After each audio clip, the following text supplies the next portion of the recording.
जनवरी 2023 भारत के Republic day के बस 2 दिन पहले American hedge firm Hindenburg research ने इंडिया के top business group Adani limited पर कई सारे फ्रॉड्स करने के एलिगेशंस लगाए, जिसमें कुछ तो काफी ज्यादा सीरियस फ्रॉड्स भी थे, जैसे स्टॉक मैनिपुलेशन, शेल एंटिटीज बनाना और अकाउंटिंग फ्रॉड्स करना। लेकिन एक सीधी बात बोलूं, अडानी को सेकंड पोजीशन से 30th पोजीशन पर लाने में यूएस गवर्नमेंट का डायरेक्ट लिंक है, क्योंकि सबसे बड़ी आयरनी तो यह है कि इलॉन मस्क जो बिलियनर की लिस्ट में सेकंड पोजीशन पर है और हर कोई उन्हें हाई रिगार्ड में मानता है, उन पर भी स्टॉक मैनिपुलेशन से लेकर शेल एंटिटीज क्रिएट करना और अकाउंटिंग फ्रॉड्स करना, ये सब के सेम ही एलिगेशंस लगे हुए हैं, और वो भी किसी और के द्वारा नहीं बल्कि उनके ही फेडरल कोर्ट के द्वारा। पर उसके बावजूद भी यूएस गवर्नमेंट ने और एसईसी यानी यूएस सिक्योरिटीज और एक्सचेंज कमीशन ने इलॉन मस्क पर एक भी एक्शन नहीं लिया।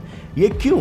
ये ऐसा क्यों हो रहा है? ये सब समझना बहुत ही ज्यादा इंपॉर्टेंट है, क्योंकि इससे आपको ये समझ में आ जाएगा कि कैसे यूएस गवर्नमेंट इलॉन मस्क को उस पोजीशन पर मेंटेन करवाने के लिए आउट ऑफ द वे जाकर भी मदद कर रही है। वेल, हेलो फ्रेंड्स, मेरा नाम है गौरव ठाकुर और साल 2016 में टेस्ला ने सोलर सिटी नाम की एक सोलर पैनल लीजिंग और सेलिंग वाली कंपनी को $3 बिलियन में एक्वायर किया था।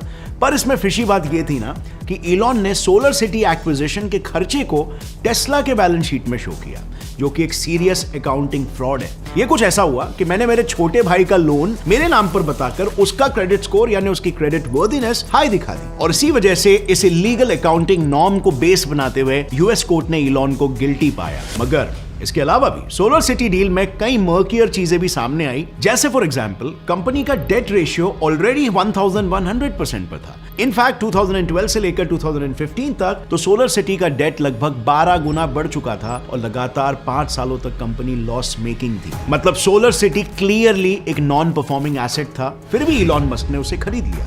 Scandalous, right? और अगर इसी एग्जैक्ट चीज को अडानी ग्रुप के साथ कंपेयर करें तो अडानी का डेट रेशियो 100% के अंदर है, और most important part Adani group का कैश इन हैंड। इससे पता चलता है कि एक कंपनी कितनी कैश रिच और सस्टेनेबल है। तो अडानी के केस में कैश इन हैंड का परसेंट सोलर सिटी जैसी छोटी कंपनी तो छोड़ो, टेस्ला से भी 17 गुना ज्यादा है। तो अब सवाल यह आता है कि आखिर ऐसी लॉस मेकिंग कंपनी को इलॉन मस्क ने खरीदा क्यों? वेल, इसका एक सिंपल सा जवाब है लिंडन राइफ, जो कि सोलर सिटी के फाउंडर होने के साथ इलॉन का कजिन भी है। सो लिंडन की कंपनी एक लॉस मेकिंग कंपनी थी, और इस कंपनी को सस्टेन करवाने के लिए इलॉन ने कई अलग फ्रॉडुलेंट मेथड से पैसे इन्फ्लक्स करवाए। लेकिन इसके बावजूद भी उन्हें कोई भी पकड़ नहीं पाया, क्योंकि इलॉन ने बड़े ही स्मार्टली खेलते हुए इंटर कंपनी इन्वेस्टमेंट्स बताए, जिससे ऐसे लगते रहा कि कंपनी का रेवेन्यू अच्छे खासे कंडीशन में। बट वेट, इन सारे इंटर कंपनी इन्वेस्टमेंट्स को और अच्छे से डिकोड करके आपको समझाता हूं। तो देखो, सबसे पहले तो ये समझ लो कि ये सारे inter company investment solar city को एक सस्टेनेबल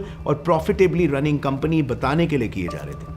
सो टेस्ला ने कुछ पर्सनल एक्सपेंस के नाम पर इलॉन मस्क के भाई किम्बल मस्क को पैसे भेजे। फिर किम्बल ने वो पैसे वेलर फंड्स नाम के एक वीसी फर्म को ट्रांसफर कर दिए। अब वेलर ने वो पैसे फिर से टेस्ला में इन्वेस्ट किए, और फिर टेस्ला ने वापस से वो किसी दूसरी कंपनी जुर्विटसन फंड को भेजे। इसके बाद जुर्विटसन फंड ने जाकर सोलर सिटी में री इन्वेस्ट किया, और ये कैपिटल फंडिंग का साइकिल कंटिन्यू रखा ताकि कंपनी अकाउंट्स में इनवर्ड ट्रांजैक्शंस दिखते रहे। So it was a very nice strategy to make it look कि कंपनी में कुछ इनफ्लो हो रहा है। लेकिन इन सब के साथ इलॉन मस्क पर लगने वाला सबसे बड़ा चार्ज ये था कि उसने venture capital firm Goldman Sachs के साथ मिलकर टेस्ला के शेयर्स के साथ पंप एंड डंप यानी स्टॉक मैनिपुलेशन की फ्रॉडुलेंट प्रैक्टिसेस की थी। मतलब उन्होंने ट्वीट्स करके पहले शेयर्स की वैल्यूएशन को बढ़ाई, फिर वापस ट्वीट करके उसे रिड्यूस की, जिससे इन्फ्लेटेड प्राइसेस वापस से गिर गए। और ऐसा करने की वजह से एक अच्छा खासा डिफरेंस क्रिएट हो गया, जिस डिफरेंस से उन्होंने इलीगली प्रॉफिट कमाए। अब कुछ सिमिलर आरोप अडानी पर भी लगे थे कि वो केतन पारेख के साथ मिलकर अडानी ग्रुप के शेयर्स को मैनिपुलेट कर रहा है, बट ये सिर्फ आरोप था। बट इलॉन मस्क के केस में ये प्रूवन चार्जेस है। लेकिन फिर भी आज अडानी को लोग बिना किसी फैक्चुअल नॉलेज और ठोस सबूत के बस बैश ही किए जा रहे हैं, जिसमें किसी का भी फायदा नहीं हो रहा। अब क्रिप्टो करेंसीज का हाइप जब भी मार्केट में क्रिएट हुआ था, तब भी आपने इलॉन मस्क का ये बिहेवियर देखा होगा कि वो बार बार ट्वीट्स करके क्रिप्टो करेंसी से डोज कॉइन हो गया, ये सब कॉइन्स की वैल्यू को बढ़ाते थे, फिर बाद में उसकी वैल्यू क्रैश हो जाती थी। तो ये जो डिफरेंस क्रिएट हो रहा है, प्रॉफिट कौन कमा रहा है इससे? वेल, क्लियरली इलॉन मस्क की कंपनियां। बट एक बात बताऊं, टेस्ला की असलियत जानने के लिए आपको इतना भी डीप जाने की जरूरत नहीं है। आप बस टेस्ला की 2009 से प्रॉफिट एंड लॉस स्टेटमेंट को ही देख लो। तो आप खुद समझ जाओगे कि कंपनी 2009 से 2019 तक लॉस में ही रही है। मतलब अगर टेक्निकली देखा जाए तो हिंडनबर्ग को तो टेस्ला पर सबसे पहले रिपोर्ट जारी करना चाहिए था, लेकिन वो करता भी कैसे, क्योंकि ये कंपनी तो खुद ही यूएस गवर्नमेंट बैक्ड है। Well, quite a bold statement, right? पर जरा रुको, अभी समझाता हूं। तो देखो, सबसे पहले यूएस गवर्नमेंट उन फॉर्च्यून कंपनीज की लिस्ट बनाती है जो नॉन अमेरिकन है। इस लिस्ट को आगे एसईसी यानी US securities and exchange commission को देकर उन नॉन यूएस एंटिटीज के लूपहोल्स को ढूंढकर उन पर एक डिटेल रिपोर्ट बनाई जाती है। वो रिपोर्ट आगे जाकर हिंडनबर्ग और उस जैसे और भी शॉर्ट सेलर्स को ट्रांसफर की जाती है ताकि वो टारगेटेड फॉरेन कंपनीज को डिस्ट्रॉय करके कुछ ना कुछ प्रॉफिट कमा सके। और इसीलिए उस गवर्नमेंट रिपोर्ट को शॉर्ट सेलर्स ही मार्केट में रिलीज करते हैं। बट इसी दौरान एक दूसरा सिंडिकेट भी पिक्चर में आ जाता है और वो है यूएस मीडिया। तो जैसे ही रिपोर्ट्स रिलीज होती है, कई मीडिया चैनल्स उस टारगेटेड फर्म को नेगेटिव कवरेज देने लगते हैं, बिकॉज मीडिया के बिना ये खबर दुनिया के कोने कोने में कैसे पहुंचेगी। अब ये डबल साइडेड अटैक इतना पावरफुल होता है कि बस एक ही महीने में विक्टिम कंपनी की वैल्यूएशन 50% से तक गिर जाती है। और फिर रोल आता है यूएस सेंट्रल एजेंसीज का, जो टारगेट कंपनी के टॉप मैनेजमेंट पर सिवियर एक्शंस लेती है। इससे कंपनी की इंटरनेशनल रेपुटेशन और भी गिरती है, जिससे इवेंचुअली कंपनी की वैल्यूएशन भी डिक्लाइन हो जाती है। और आखिर में बड़े ही स्मार्टली कोई US Fortune company targeted non US company को टेक ओवर कर लेती है। अब इस पूरे यूएस गेम का शिकार कई नॉन यूएस कंपनीज बन चुकी है in the past as well. और इंटरेस्टिंगली उनके साथ शॉर्ट सेलिंग भी हिंडनबर्ग ने ही किया था। इसका रीसेंट एग्जांपल एप्पल आईफोन का चिपसेट बनाने वाली ताइवानीज कंपनी फॉक्सकॉन को ही ले लो। फॉक्सकॉन की सब्सिडियरी कंपनी लॉर्ड्सटाउन मोटर्स ने टेस्ला के साइबर ट्रक को कंपीट करने के लिए 2022 में अपना इलेक्ट्रिक ट्रक बनवाया था। लेकिन यूएस गवर्नमेंट, हिंडनबर्ग और पूरे सिंडिकेट ने सेम प्रोसीजर अपनाते हुए उसकी रेप्यूटेशन खराब करके कंपनी के वैल्यूएशन को एकदम नीचे गिरा दिया। बेचारी कंपनी का गर्दन दबाकर उसे सफोकेट करके फाइनेंशियली उसे क्रिपल कर दिया ताकि उसमें कुछ आगे टेक्नोलॉजिकल एडवांसमेंट्स ना आ सके। और फिर आखिर में क्या हुआ? लॉर्ड्सटाउन मोटर्स को जनरल मोटर्स ने टेक ओवर कर लिया। अब इसके अलावा भी इस सिंडिकेट ने कई नॉन यूएस कंपनीज को टारगेट किया है, जैसे चाइना की candy technologies, Canadian company cineplex और इंडियन यूनिकॉर्न ब्लूम एनर्जी को भी। करंट यूएस गवर्नमेंट ने नॉन अमेरिकन कंपनीज के अलावा कुछ यूएस फॉर्च्यून कंपनीज को भी टारगेट किया। सो रिसेंटली हिंडनबर्ग ने निकोला नाम की एक इलेक्ट्रिक ट्रक कंपनी को भी ऐसे ही रिपोर्ट बेस्ड शॉर्ट सेलिंग करके टारगेट किया था और उसमें ऐसा क्लेम किया कि निकोला अपने ट्रक्स को फेक परफॉर्मेंस दिखाकर बेच रहा है। सभी न्यूज मीडिया ने हिंडनबर्ग और यूएस गवर्नमेंट की बात को मान लिया, बट किसी ने भी निकोला कंपनी के फाउंडर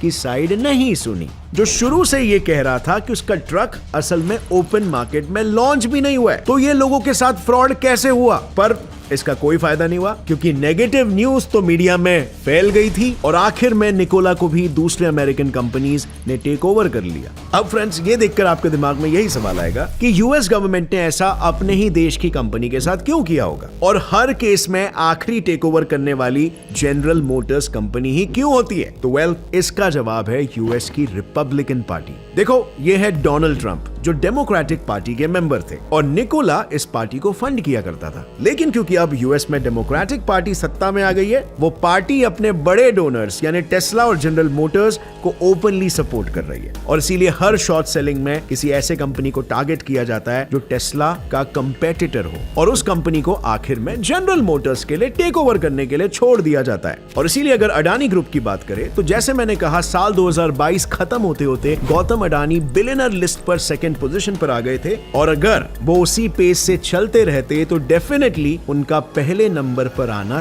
तय था। और इसीलिए कई एक्सपर्ट्स का यह मानना है कि यही बात यूएस नहीं चाहता था, और इसीलिए इस सिंडिकेट ने एक इंडियन लॉयर करम दौलत सिंह की फर्म प्लैटिनम पार्टनर्स की मदद से अडानी ग्रुप पर रिसर्च करवाया और हिंडनबर्ग के थ्रू रिपोर्ट को रिलीज करवाया। लेकिन सबसे कॉमेडी बात तो यह है कि प्लैटिनम पार्टनर्स पर खुद $1 बिलियन का स्कैम एलिगेशन है, और यहां पर इस केस में फंसा तो सिर्फ अडानी ग्रुप, जिसको हिंडनबर्ग की रिपोर्ट पब्लिश होने के बाद हैवी नेगेटिव मीडिया कवरेज मिला, जिस पर फोरफ्रंट पर थी वेस्टर्न मीडिया। अब जरा वेस्टर्न मीडिया के इन आर्टिकल्स को देखो, इसमें हिंडनबर्ग को एक्टिविस्ट बताया जा रहा है, जबकि वो रिपोर्ट्स रिलीज करके प्रॉफिट कमाता है। और वहीं पर वेस्टर्न मीडिया ने अडानी को तो टारगेट किया ही, लेकिन इसमें उन न्यूज आउटलेट्स ने इंडियन इकोनॉमी, इंडियन पीएम सभी को टारगेट किया एक साथ, जैसे कि अमेरिका जैसे हैवी कैपिटलिस्टिक देश में तो ये सब होता ही नहीं है। इलॉन मस्क तो ये सब कर ही नहीं रहे थे। अब इससे ना सिर्फ अडानी की बल्कि पूरे इंडिया की इंटरनेशनल रेप्यूटेशन हैम्पर हो गई, क्योंकि वर्ल्ड्स रिचेस्ट पीपल की लिस्ट में सेकंड नंबर पर अगर कोई इंसान आता है तो इंटरनेशनल लेवल पर सभी देशों के लोगों की आंखें उस पर होती है। अब अगर देखें ना फ्रेंड्स, तो इसमें हमारी भी उतनी ही गलती है। हमें समझना होगा कि कौन सा मीडिया आउटलेट सही न्यूज दे रहा है और कौन सा फेक न्यूज दे रहा है, क्योंकि एनसीआरबी के डेटा के मुताबिक इंडिया में फेक न्यूज और रूमर्स 214% से बढ़ चुके, और इसीलिए हमें इंडिया की इकोनॉमी के ड्राइवर्स के बारे में कुछ बोलने से पहले बातों को वेरीफाई करना बहुत जरूरी है। क्योंकि अगर अडानी ग्रुप को ही देखे तो वो इंडिया में 30,000 प्लस जॉब प्रोवाइड कर रहा है, लेकिन बस सिर्फ एक रिपोर्ट की वजह से उसका $70 बिलियन का लॉस हो गया।